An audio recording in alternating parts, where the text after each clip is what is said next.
Pool party. If I even the beach, me have to reach a summertime. Hey, every man say if come along, go for your suntan in the summer sun. If you want bleach, go back home. Go for your umbrella 'cause the sun a burn. The young girl them a bring it on. In a bikini, them in a pretty tongue. Oh, here we go. Summertime is here, you know. Assalamu alaikum amis téléspectateurs, bienvenue sur votre chaîne La 2STV. J'espère que vous allez bien, que votre journée s'est bien passée. On est sur votre émission Summertime, le rendez-vous de tous les jeunes. Fi nga xamantene dañuy top jeunes yi fépp fu ñu munti nekk. Boo déggee jeune nag dañuy naan fo, kaf, ree, enjoy, mais duñu fàtte apprentissage ndaxte ci la bokk. Tey nag ci suñu numéro bi dañuy ànd ci ay lieux yu bees ànd ak kooku ñuy woowee Sanu mu yóbbu ñu fi nga xamantene Dakar fa lay yëngatuwee. Bu ñu jógee ci loolu dañuy dem Summer School seeti leen élèves yi nan lañu commencé seen rentrée wax ak professeurs yi te it duñu fàtte suñu rubrique guest star, rubrique bi nga xamante ne moom ngeen di xaar seen star yi ngeen gën a bëgg ñooñu lañ leen di wan ñi ngeen di follow ci réseaux sociaux yi ñu wan leen nan la ñuy dundee nan la ñuy def Buzz Week tamit kenn du ko fàtte ndaxte ci la ñuy wone rago yi li xew ci biir dëkk bi à l'extérieur comme ici. Sur ce, nous allons passer à notre première rubrique, les lieux qui bougent avec Sanu. Pool party.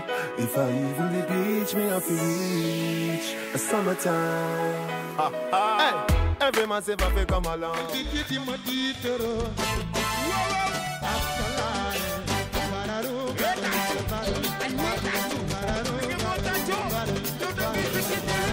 Bonsoir amis téléspectateurs de la 2STV, c'est toujours un plaisir ma jàkkaarloo génn ci seen rubrique bu mag bile di les lieux qui bougent. Boo leen ma gisee tey xam ne maa ngi biir Five. Lan moo fi xew ki xew la mooy le bébé de la musique sénégalaise muy Sidi Diop. Lan la xewle sargal jigéen kon nag dañuy yéeg xool naka lay sargalee jigéen ak ñi ko wuy si lan lañ solo lan lañ def ba wuy si ki nga xam ne moo ji le bébé de la musique sénégalaise.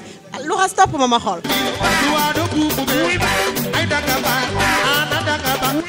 yee waay sàmm lu waas fii tey dafa mel ni dafa nar a wàcc ba tax na damay daal di xuus jàll ci biir.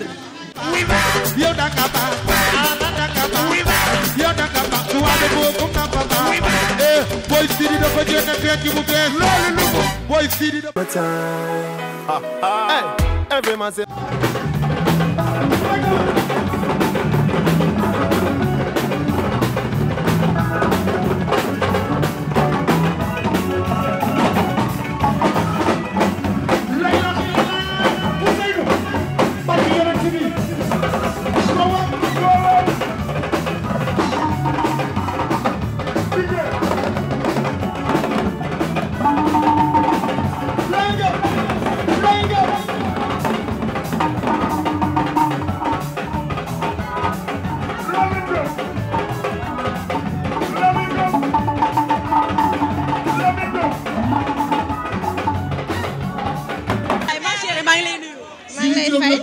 naka bu noo tudd yee waay la nekkoon say tànk tey ci soirée Sidi Diop. waaw Sidi sama mag la rawatina Baara ñu bokk benn deret Baara ci boppam mu nekk sama mag mu tax ma bëgg Sidi rek te yàlla rek moo tax. lii daal nga wax. lii rek laa wax. dooseel ma lu raas dafa mën sañse wan ko ne yaa ko dàq sañse. xale baa ngi dawal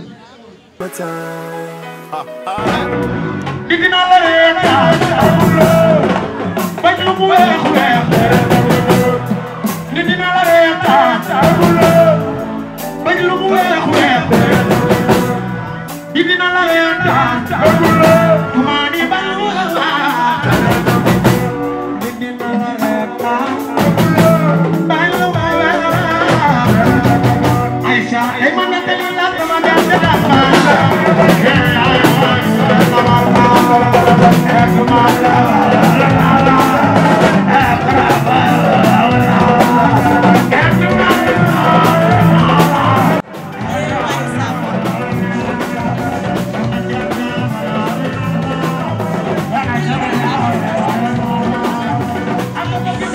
soirée bi dafa neex warul jeex ma tase fa ak ki naan Marie Ndiaye Fandé ba Marie Ndiaye nga def sa semoon sa rose bu baax wuy si Sidi Diop lu waral tey say tànk non Sidi du ma si jaayee moo si Sidi jaayee bu mag laa si sama xarit la sama dégguma nga ni pour Sidi Diop rek le bébé de la musique sénégalaise nee naa la du ma si silib caay ju mag laa si yee waay noo sàmm nee na du si silib caaye bu mag la si non Sidi fii laa ko def nam ma si lu may gaañ yaa ngi si les lieux qui bougent donc waneel sa bopp bougel dama bëgg nga charmer Louras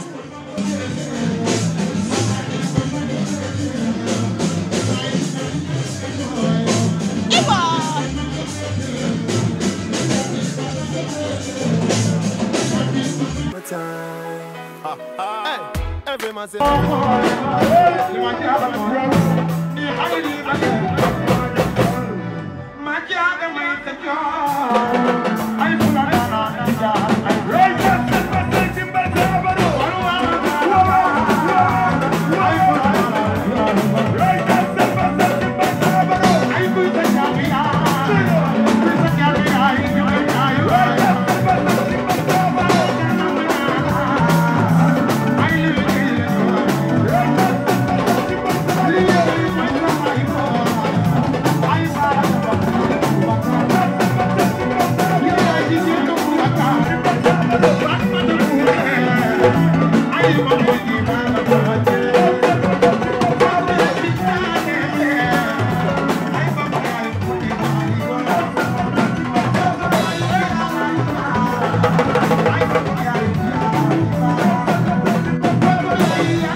every man say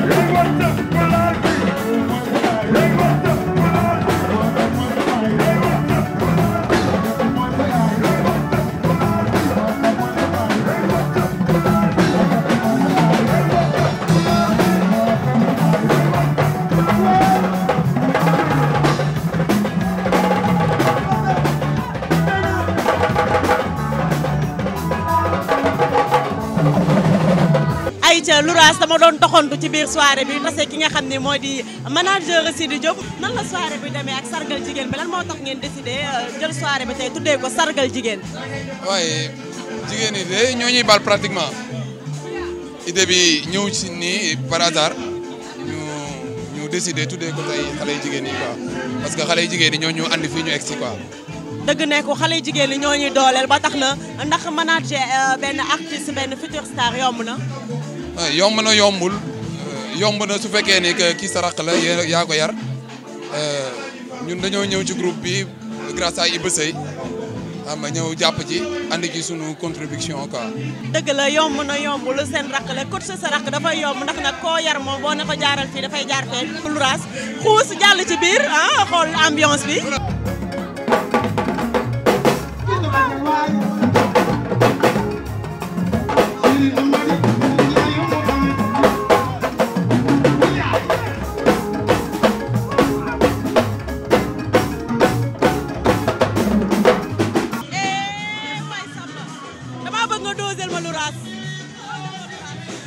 dëgg neexul xaadim taa ngi nii borom xoolal sa séeréer lu mu la jaaral nga bàyyi yaay te bàyyi baay heure bu la soxlaa nga ñëw mu fundang fundang Louras borom fundang yu noonu sa alaaji lu mu la jaaral ma bàyyi yaay ma bàyyi baay heure bu ma soxlaa ma ajee mu fundang fundang sama time lu mu la jaaral sama time lu mu ma jaaral ma bàyyi yaay te bàyyi baay heure bu ma soxlaa ma ñëw ñu bégal ko ci.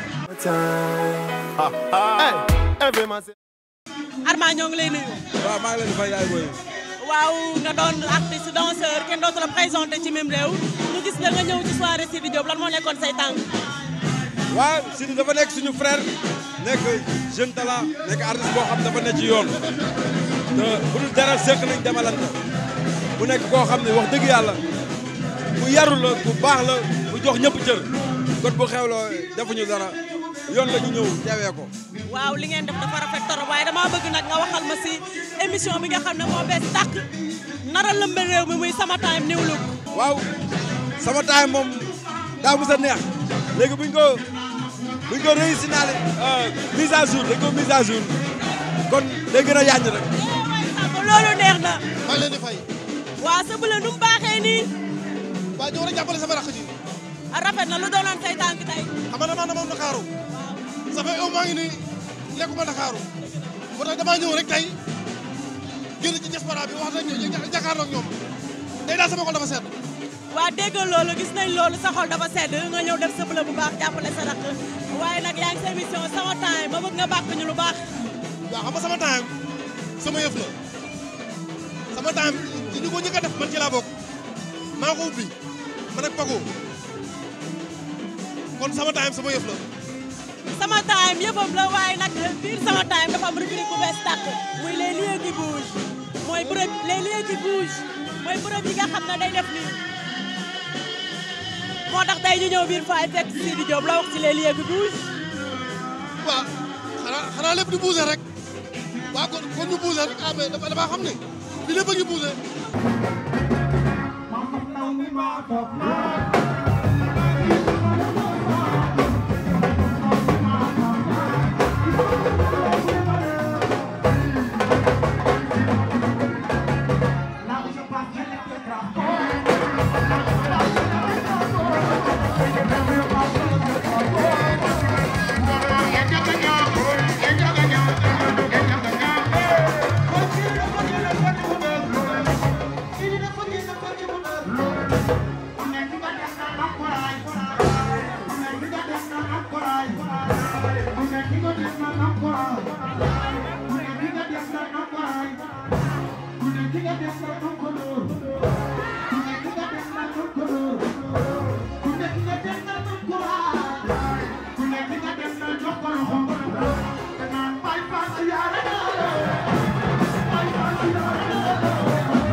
alors tey Sidi Diop le bébé de la musique sénégalaise moo daal di woote woon tey fii ci Five sargal jigéen ñëpp daal di ko si wuyu ñu gis fi nag ne waaw moo ngi noonu Sidi sama xarit si loo nekk.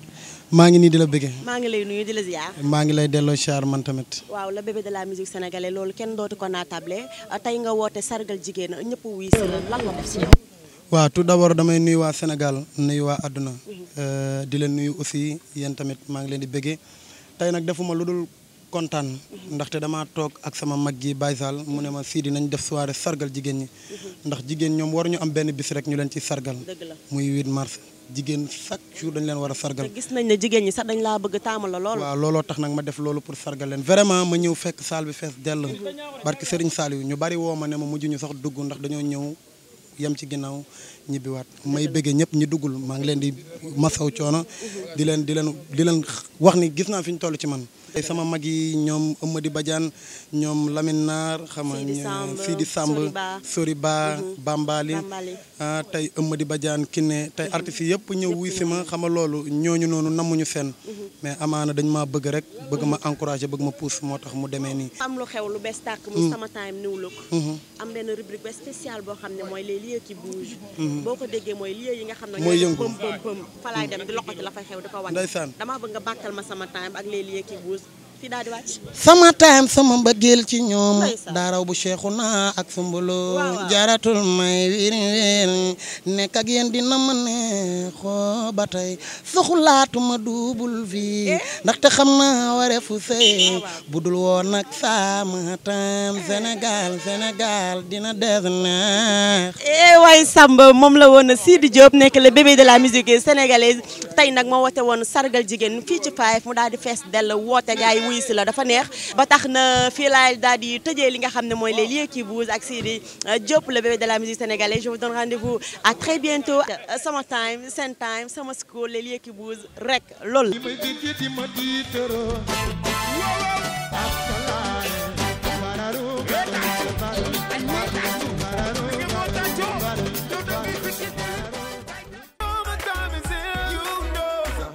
et voilà gis ngeen foofu nu mu neexee kookan la le bébé de la musique sénégalaise ñu koy woowee Sidi Diop ki nga xamante ne mooy tàngal chaque vendredi foofu ñuy woowee Five xale rayel teeñ nag laa leen di tegal xale bi nga xamante ne dafa mën li muy def xam ko xale yi sañse nañu ànd ak sanu di fa laale man daal kontaan naa trop. bu ñu jógee ci loolu nag dañuy jàll ci seen rubrique guest star nag ñëpp xamee nañ ko neex ñëpp bëgg ko ñëpp di ko xaar ndax artistes yi ngeen di follow ñi ngeen bëgg ñi ngeen di suivre ñooñu lañ leen di indil tey nag dañuy àndal kooku ñuy woowee Sidi Samb il n'est plus à présenter l'homme est fort l'homme vit par et pour la musique ki nga xamante ne Sénégal ñëpp xam nañ ko ci lan ci ay xeetu sañseem ak mën a sañse xam lu muy def dañ leen di bàyyeek boobu mu expliquer leen parcours am ci élément bi mu wax leen lu bëri ci carrière am. Pool party, if I even the beach, me have to reach a summertime. Hey, every man say fa come along. waaw xanaa di nuyu rek ñi ni seetaan di kontaan ci vraiment invitation bi parce que lu mel ni dañ ci sawara vraiment di participer pour nit ñi mën a xam vraiment fu nu toll ak fu nu jëm c'est important. waaw bon sama début carrière moi je pense que comme li may wax toujours rek dañu juddu fekk fi musique bi fekk ko suñu biir kër donc yàlla def yàlla xiir ñu ci waaw ñu nekk seul ci membre de famille ñoo xam ne ñoo la yàlla leen xiir ci musique bi ñeneen ñi ngi nekk ci leneen bon ñu ciy dem di ci bay suñu waar ñu bëgg ko nag mu nekk suñu passion mu jaral lu la yàq suñu lépp bi ñu demee it ba taxaw ci it suñu waajur yi dañu ci jàppale vraiment ba ñu dem ci tax ci ripp daal waaw moi je pense que bépp musicien bon bi may wax bépp sénégalais bu juddu yàlla def mu dem bitim réew boo xaree xol bi ñibbisi rek lay bëgg waaw parce que dara gënul la neex fi nga sosoo fi nga cosaanoo bu nu yàlla mayee bu nu yàlla xiiree ci que ñu ñëw imposé wu di def base di liggéey dañuy sant yàlla bu baax musique nag comme li ñuy wax rek dafa dee suñu xol ñu bëgg ko bu ñu yàlla yóbbu bitim réew li ñuy def mooy jéem a enrichir suñu musique waaw jéem a xam fan la ñuy teg suñu tànk lan mooy musique déjà maîtriser ko ñibbisi nekk ci chemin boobu.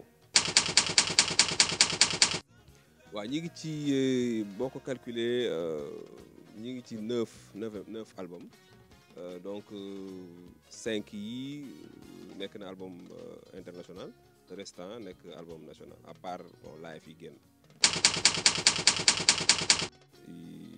Comme li wax toujours considéré wu ma sama bopp musicien sénégalais dama considéré sama bopp un sénégalais qui fait de la musique donc bu loolu boo ko déggee rek mooy ouverture à 100%.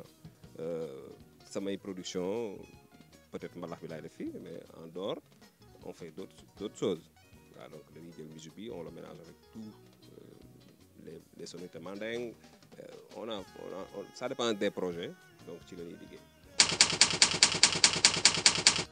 waaw en fait il faut nga exister ci li ñuy wax ni ci domaine mbalax bi comme on dit le fait que ngay jouer tous les jours déjà man du ma musicien wax damay jouer tous les jours 3 fois par semaine du ma genre boobu déjà samay fans tàmmal naa leen loolu donc fu ñuy jouer day fees dell parce que ñoom xam na ni que je ne joue pas tous les jours parce que je pense que ni que pour di def chaque jeudi vendredi samedi dimanche ma nekk ci benn place di jouer déjà damay bloqué à 100% sama carrière internationale le fait que nga nekk fenn rek doo bouger ti je préfère qu'on joue 2 fois maximum 2 fois par semaine par mois maximum su gënee ba kii néew benn yoon ci semaine bi on se retrouve ñu jouer voilà ñu enjoy te boobaa day am ñaari version yi dem version acoustique bi parce que am na loolu la enjoy ak version mbalax bu saf saf boo xam ne moom la naam dañ koy jàmm ba mu saf marimba ko moom saf saf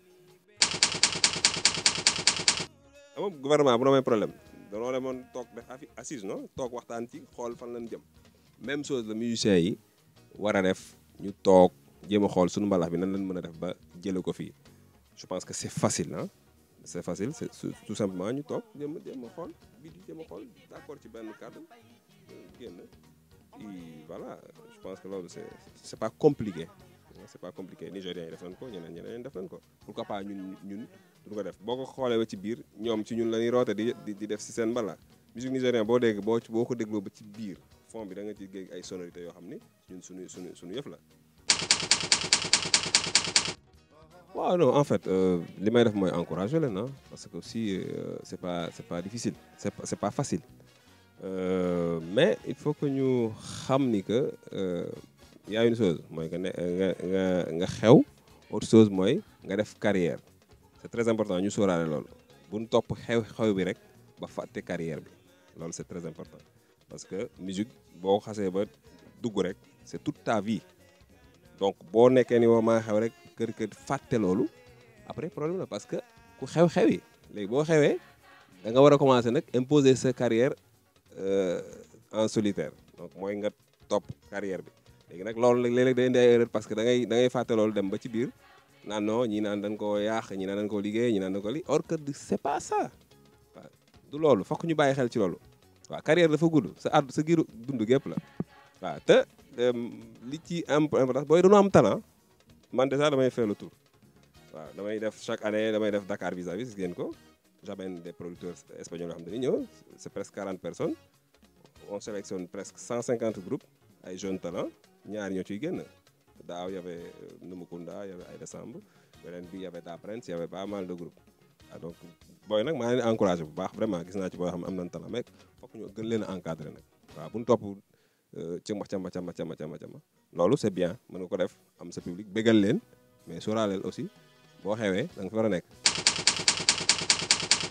waaw ñi ngi préparé donc ñi ngi préparé album bi déjà maa ngi nekk ci production wu Sirifo Kouyaté mu nekk vraiment un musicien boo xam ni c'est très renommé en Espagne donc voilà mu nekk ci album di liggéey ni à part bu loolu weesoo bon ñi ngi préparé aussi album mu mbalax bi war a génn en live le mois de décembre incha allah donc album bi la live la 6 titres la en live bu loolu weesoo bon ñi ngi pare aussi teg tànk fële comme dañuy dund ci ñaari port donc ñi ngi teg fii tànk am na beneen album international bu war a génn aussi bu tudd Sunu donc moom aussi dafa war a génn donc voilà ñi ngi liggéey daal fin du mois bi danañ commencer di jouer ci benn place donc voilà 2 fois par mois danañ regrouper bu ma fi nekkee comme ni ma leen tàmmal toujours 2 fois par mois ñu regrouper wu jouer voilà bégalante waaw que ñu gën a am vision ci musique internationale c'est important waaw loolu laa leen di conseiller nañ gën a bàyyi seen xel ci musique internationale bi ku ci ne am nga royukaay boo ko waxee boo ko waxul ñoom ñëpp jeunes yëpp ñun ñëpp boo ko daal ci man ku ci ne am nga royukaay am na koo xam ni da nga teg yaa ngi koy teg bët ni voilà kii kat fi mu jaar nii fii laa bëgg a jaar waaw donc je pense que ñu xool kooku aussi fan la toll ñu jéem a xool nan lañ mën a def ba àgg foofu ñu bañ leen a nëbbu réalité bi quoi mooy voilà maa ngi joué rek mi ngi fees donc affaire bi lii la nan leen ko bañ a nëbb nan leen wan ni leen di ko am na leneen loo xam ne c'est plus important te loolu moom mooy seen njariñ ñoom quoi waaw donc loolu rek la.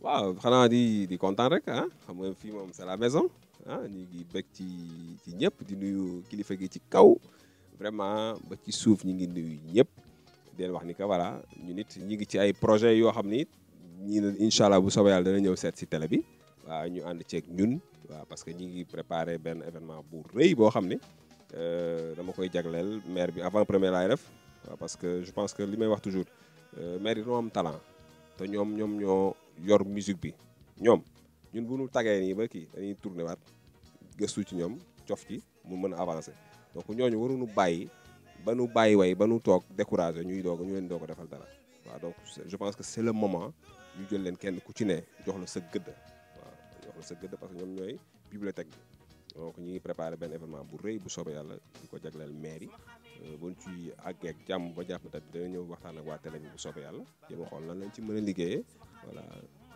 ba mën ci am ndam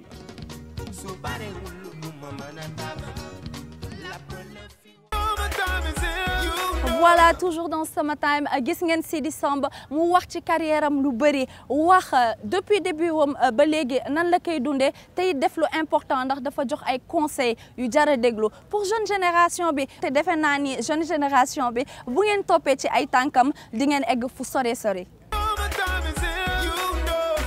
egsi nañu nag ci seen rubrique Sama School rubrique bi nga xamante ne da ngay ree ba tas mais bêtisiers yi mais élèves yi non fii toj na dañuy dem école bi ñu woowee Khadim Rasoul nag ànd faax sama doomu ndey Jal Thiam ak Marie Odile xale bu chon boobu mu wax ak élèves yi seet seen rentrée nan la fay demee professeurs yi expliqué nañu benn thème la de nee nañu ubbi tey jàng tey jàllale leen lool. Pool party, if I even the beach, me have to reach a summertime. Hey, every man say if come along.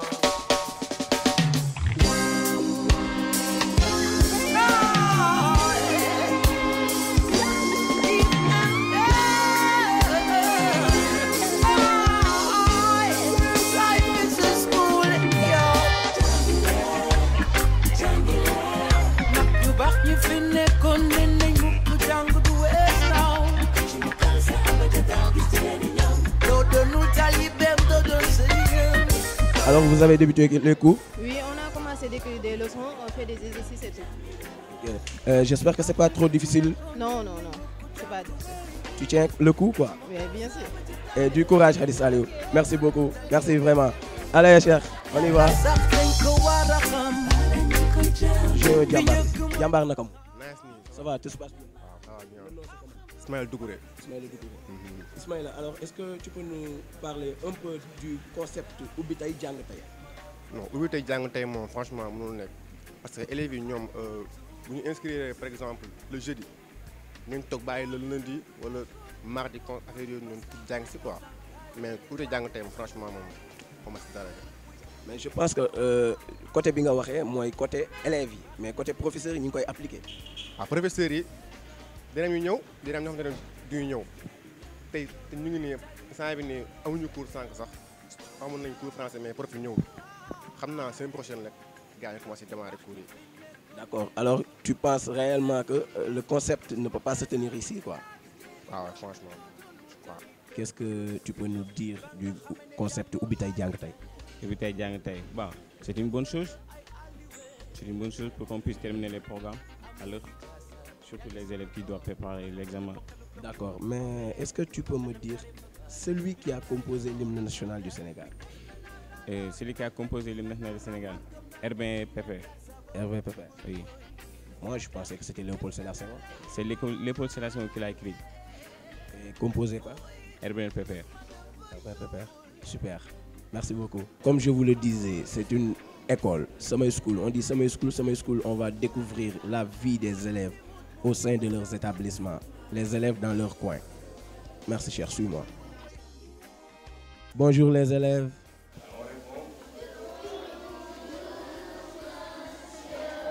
Comment vous allez?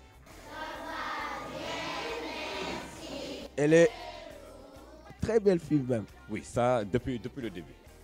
Après 2 jours de révision, les leçons ont pratiquement démarré. Vous avez vu, on a déjà une leçon de vocabulaire pour le CE1. Donc c'est la leçon sur l'ordre alphabétique des mots. Donc ça va dire découvrir d'abord le dictionnaire. Et à partir de ça, les enfants pourront à partir de ça classer des mots. Comme vous voyez, ils vont pouvoir classer les mots par ordre alphabétique. Tu reconnais là, tu étais élève ici, non? Moi? Bon, je suis élève, mais je ne sais pas dans quel établissement. Peut-être c'est ici ou bien... Bon, c'est des révisions de routine, comme l'a dit le maître. Donc, chaque début d'année, on voit tous les élèves. On voit s'ils ont des problèmes. Bon, on cible surtout l'état bucco-dentaire. On voit l'examen général aussi, si les enfants n'ont pas une maladie qui traîne et que les parents ignorent. Des fois, il nous arrive de détecter certaines pathologies et nous informons les parents. Quand on voit quelque chose d'anormal, on convoque le parent et après on les oriente vers les spécialistes. Tu connais l'hymne national du Sénégal? Oui. Qui l'a écrit? Herbert Pep. Non, qui l'a écrit? C'est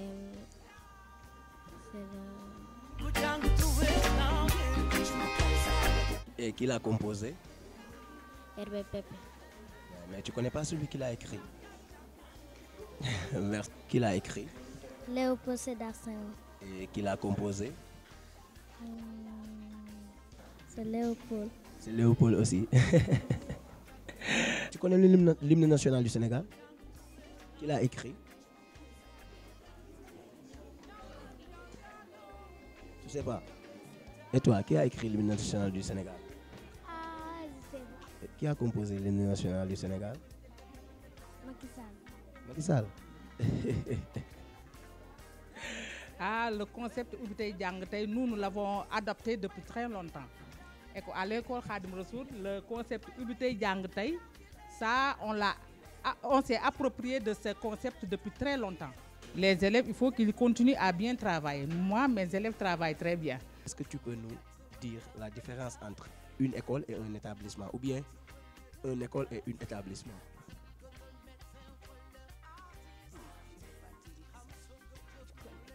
Je connais pas la réponse. Qui l'a écrit? Maître Abdoulaye Wade.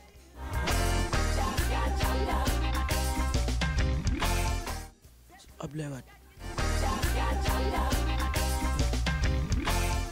Non, c'est pas lui. Non, c'est pas lui. Jolie demoiselle. Ton nom c'est comment? Sokhna May Gueye. Sokhna, tu peux me dire qui a composé l'hymne national du Sénégal? C'est Léopold Sédar Senghor. C'est lui qui l'a composé. Et qui a écrit l'hymne national du Sénégal? Albert Pépère. C'est lui qui l'a écrit et c'est Léopold Sédar Senghor qui l'a composé. Ah, cher. C'est Léopold Sédar Senghor qui l'a écrit et Albert Pépère a traduit la chanson. Ah bon? Non, Il l'a traduit. Non, Il l'a traduit. Non, Il l'a traduit. Qui a composé l'hymne national du Sénégal? Léopold Sédar Senghor. Et qui l'a écrit?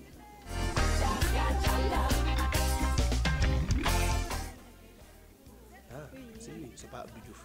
Non. Ah, c'est sûr. Ah. Vous deux, qui a composé l'hymne national du Sénégal? Et qui l'a écrit? C'est sûr ça? Oui. Quelle est la différence entre une école et un établissement? Moi, je sais qu'il n'a pas la différence. Il n'y a pas de différence. C'est ça que je sais. Il y a combien de types de phrases?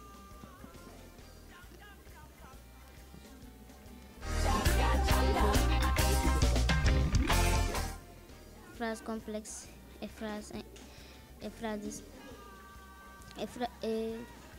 les courtes phrases. Bon, ici à l'école Khadim Rassoul, nous avons une longue tradition d'excellence. Et c'est pour cela que chaque année, nous appliquons le concept édicté par le ministère qui dit Ubbi Tay Jàng Tay. C'est ce que nous avons toujours fait d'ailleurs. Donc, et ça se passe bien et les élèves se débrouillent très bien, machallah. Donc, les conseils, c'est toujours se mettre au travail. Parce que, aussi bien au niveau des élèves qu'à celui des professeurs, le travail, c'est le gage de la réussite dans tous les domaines. C'était l'école Khadim Rassoul. On était là en train de faire votre rubrique préférée, Summer School, et vous avez vu les élèves de la classe de 6e, 5e, hein, et on a un tout petit peu chamaillé avec l'hymne national du Sénégal et avec les types de phrases et autres choses comme ça. Allez, Cheikh, c'était votre rubrique Summer School présentée par votre ami et frère Dial Thiam et ma consoeur Marie-Odile. Merci beaucoup.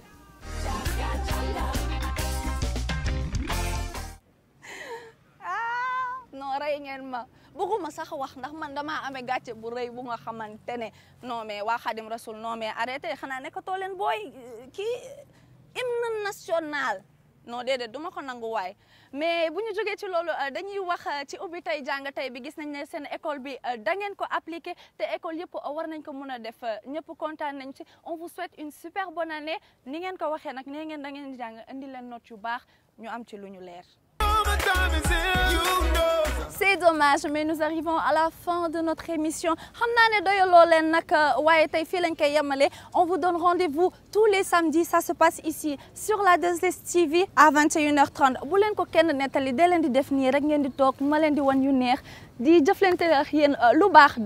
Merci à vous de nous avoir suivis. Merci à toute l'équipe, ceux qui gardent la place de l'obélisque. Merci à toute l'équipe technique.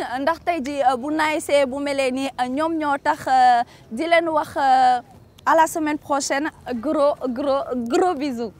Sama time moom daa mos a neex léegi buñ ko réussir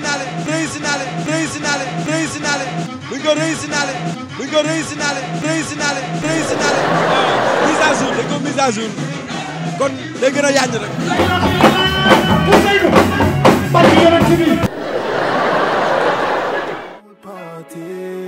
If I even the beach, me have to reach a summertime. Hey, every man say if come along, go for your suntan in the summer sun. If you want bleach, go back home. Go for your umbrella 'cause the sun a burn. The young girl them a bring it on in a bikini, them in a pretty tongue.